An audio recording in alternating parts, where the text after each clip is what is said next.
Damn, son, where'd you find this?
Frightened Rabbit live on KEXP. We're streaming live video right now at KEXP.org, the magnificent new album called Painting of a Panic Attack, and we're so lucky to have them playing songs from that today, live on KEXP.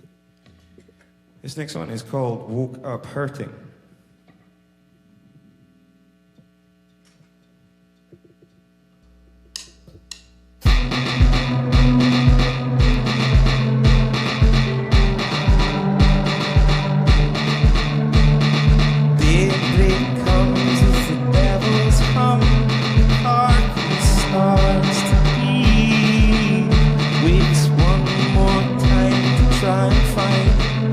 A place to hide its teeth and scrub the cuts from yesterday.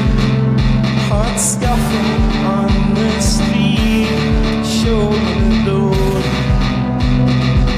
I need somewhere to go. Daylight woke up hurting with tarmac to my side. I woke up with dirty knees, not for the first time. I woke up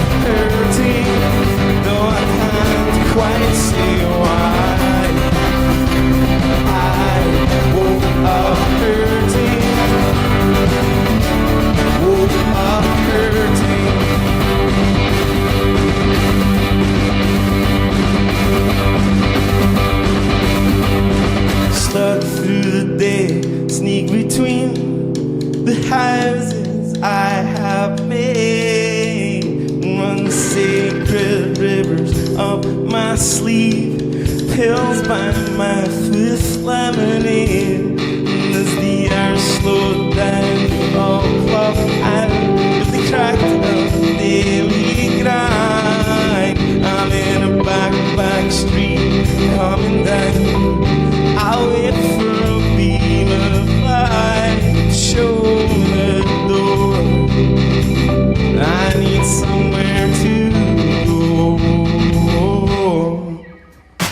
Midnight, woke up hurting with tarmac to my side. I woke up with dirty knees, not for the first time. I woke up hurting, though I can't quite see why. I woke up hurting. If all these southern tales are true, we should pray for abduction. Pray it comes sooner. If all these southern tales are true, plan for heaven, Lord, how will do. And if all these southern tales are true, pray for abduction. Pray it comes sooner. And if all these southern tales are true, plan for heaven, Lord, how will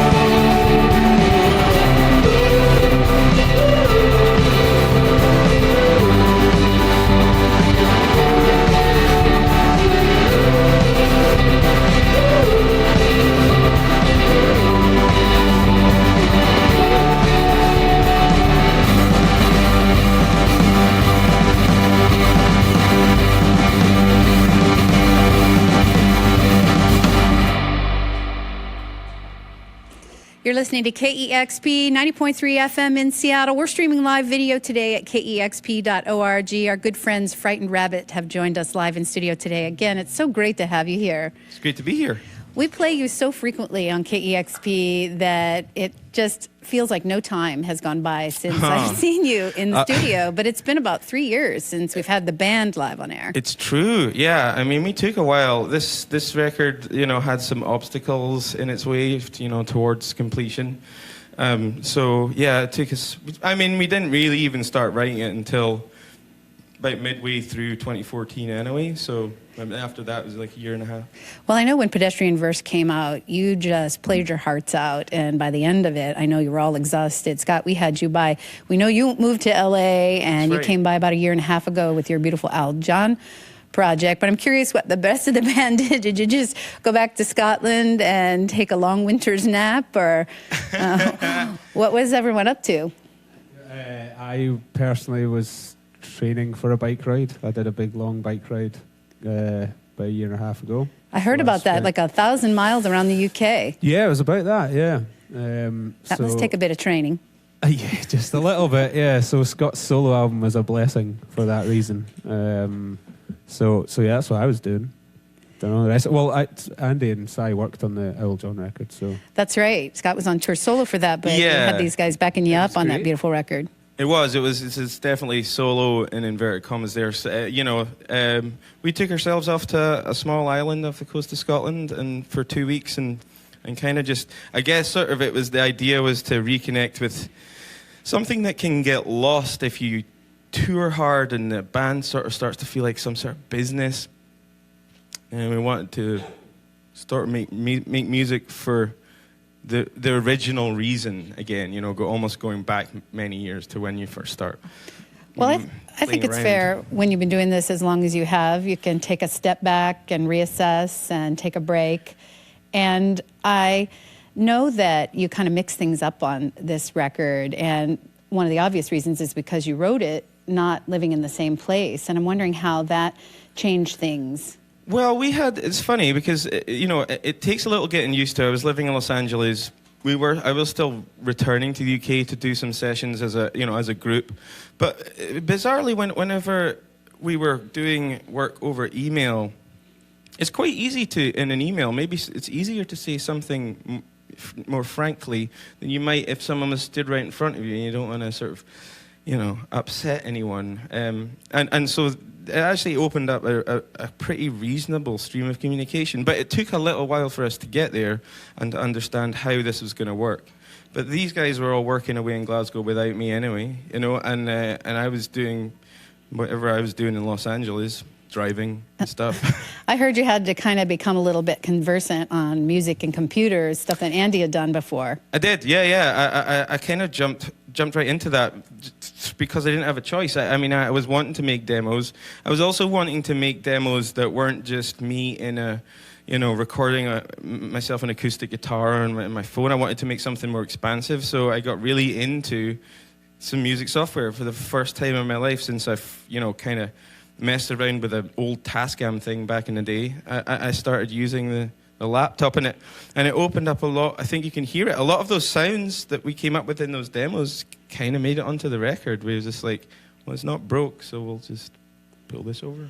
Well, it's interesting. I know there were some electronic sounds on Al John, but I read so much before I even heard a song from the new album about how you were really like using electronics, and I really thought you might come out with a dance record or something. Yeah. And then when I finally heard it, it's definitely still a Frightened Rabbit album, but you're definitely playing with some new sounds on here. Yeah. And I know that Aaron Dessner produced this album, and I know you all are huge fans of The National. And I'm curious if those sounds came from the band or partially from Aaron or a combination. Aaron was keen.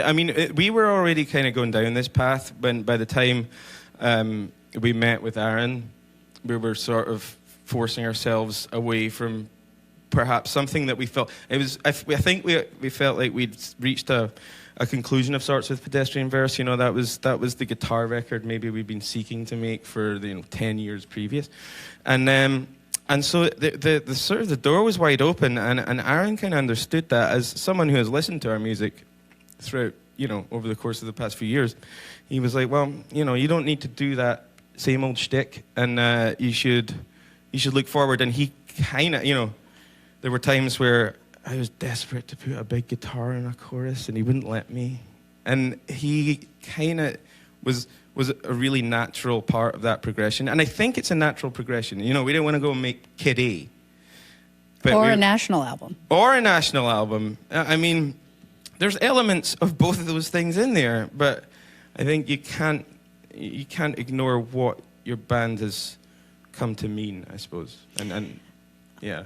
I'm sort of, it's kind of delightful to hear how that process was working with him, because he's such a gentle, kind of soft-spoken person, and I wondered if he sort of pushed you to do things, and it sounds like he did push you in a new direction at times. Yeah, gently and subtly, he did. And he was just aware of some of the habits that we'd gotten into, and just tried to slowly steer us away from them. Aaron's works quite mysteriously. I don't think any of us quite understood what he was doing a lot of the time until the last couple of days. It's like, you kind of saw this happening all along. That's interesting. Actually, I'm glad you said that, because I read something about that, and I wanted to ask you that because of the way you wrote the album and then had to come together, I heard that you felt that you didn't even know what it was going to sound like until it was done. There wasn't a lot of rehearsing and getting the songs ready right in the studio. Was that different for you? It was different from the last album. We rehearsed those songs a lot and played the bones of that album live together in a room. That was impossible this time because we weren't together. But Aaron was quite keen to embrace that, and I think the way that he tends to make music is explores almost every possibility the song can have before rejecting 80% of it and then letting it, he layers and layers and then just flushes out. But during midway through the process, we're all kind of like, I think he has a roadmap in his head, but it's difficult to see that. And then all of a sudden, this album sort of revealed itself. I'm not exaggerating when I say it was like the second to last day when I just sort of felt it all coming together. It was sort of magic. That sounds like a great way to do it. Oh, no, that made for a very stressful month, though.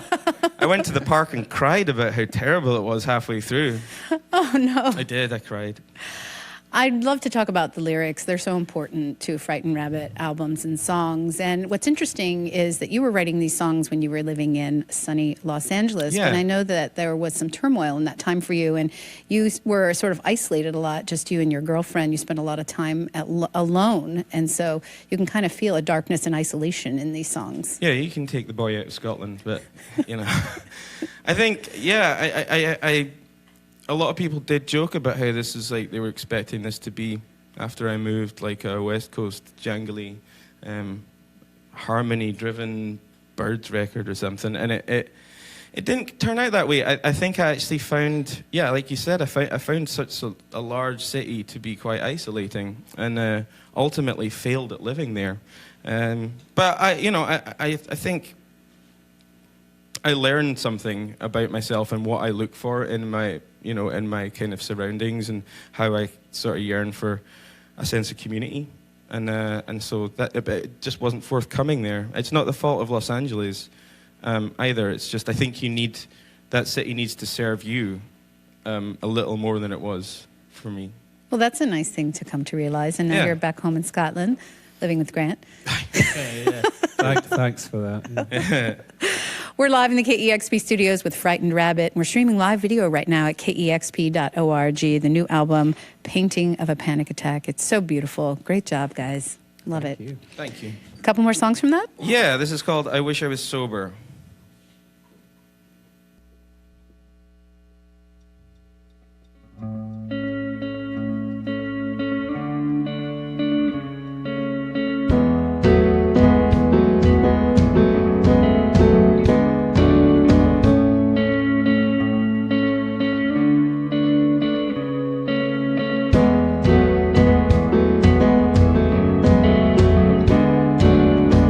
Fall free to the blizzard hell, wrap my hand around the glass again.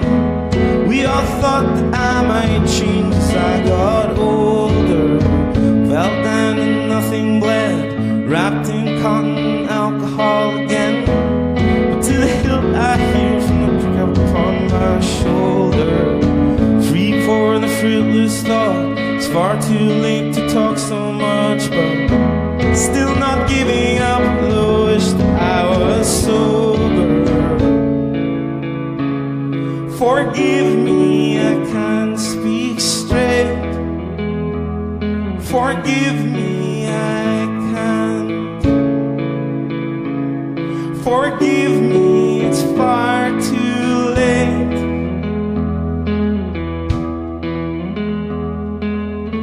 Short and the gateway drug, open the gates and came the flood comes. Like a blush of love, it hits me without warning. Long nights of getting lost, I walk beneath the bridge I don't know. I need a black suit for tomorrow, I'm in mourning. My love, you should know, the best of me left hours ago. So shove a rag into my life and let me sober. Falling, the damage done, can't unsing the things I've sung. Still not giving up, though wish that I was sober. Forgive me, I can't speak straight. Forgive me, I can't. Forgive me, it's far too late.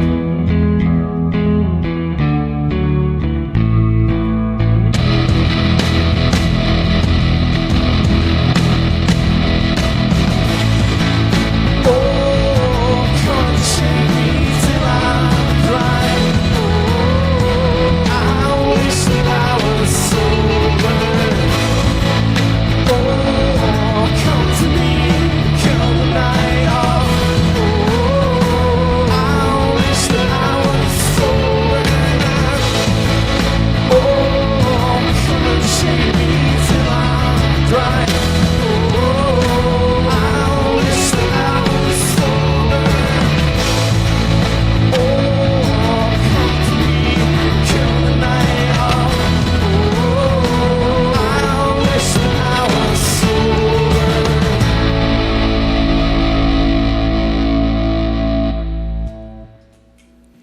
Frightened Rabbit live on KEXP. They're coming back through the Seattle area in May, playing at Sasquatch Memorial Day weekend. I can't wait for that. Yeah, we've never been to that place. The photographs look Oh my insanely goodness. beautiful. Oh, I really can't oversell it. You are going to love it. Very excited.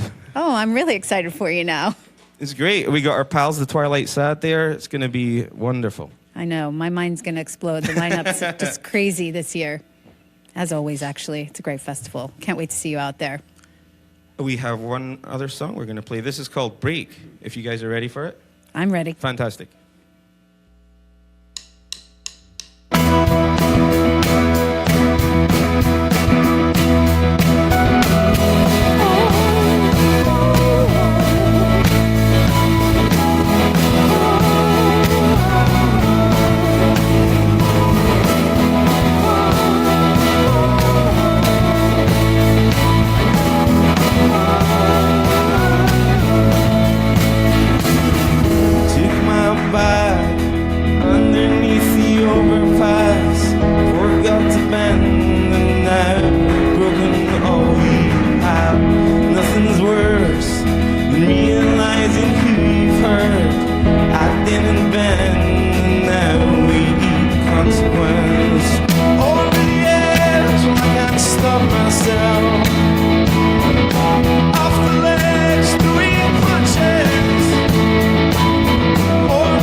Frightened Rabbit live on KEXP. That sounded so wonderful. Thank you for making a special trip here to play live on KEXP. Anytime. And you're headed down to Portland, a sold-out show at the Wonder Ballroom tonight. We're going to Portland. The show's not till Thursday. Oh, yeah, that's... But yeah, there might still be tickets left if you would like them. Okay, you know, if you wander around out front, you never know what magic can happen. And we'll see you again in May at Sasquatch. Oh, excellent. Looking forward to it. Thank you so much. Painting of a Panic Attack, the new album from Frightened Rabbit. You've got it tuned to KEXP Seattle. Discover new music at listener-powered-kexp.org. Damn, son, where'd you find this?